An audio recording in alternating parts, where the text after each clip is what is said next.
अस्सलाम वालेकुम भाई, मेरा नाम है वली शेख और मैं इस वक्त नादरन बाईपास से आया हूँ। अपने घर पर हूँ मैं और मेरे साथ थे अफान सिद्दीकी जी टीवी के प्रोड्यूसर। हम दोनों नादरन बाईपास पे लुटे हैं और मैं पहले भी अभी एक वीडियो मैंने दी है। ये देखिए, मैंने अपनी FIR कटवाई है। FIR कटवाने के बाद मैं ये बात कर रहा हूँ कि जब हम नादरन बाईपास इंडस चौक से पहले हमारे साथ डकैती हुई। मेरा मोबाइल फ़ोन, मेरी हाथ की घड़ी और 85,000 रुपये गए। अफान का एक मोबाइल और 5,000 रुपये अफान के गए। और ये जो DSP साहब बड़े मजे से बोल रहे थे ना, अबे भाई क्यों किसी गरीब की ऐसी तैसी करवा रहे हो?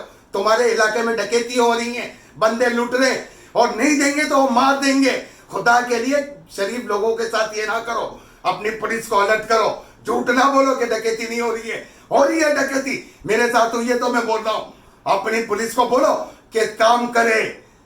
आप लोग नादरन पे ले गए मंडी, गरीब लोगों की ऐसी तैसी करवा रहे, जान से जाएंगे लोग।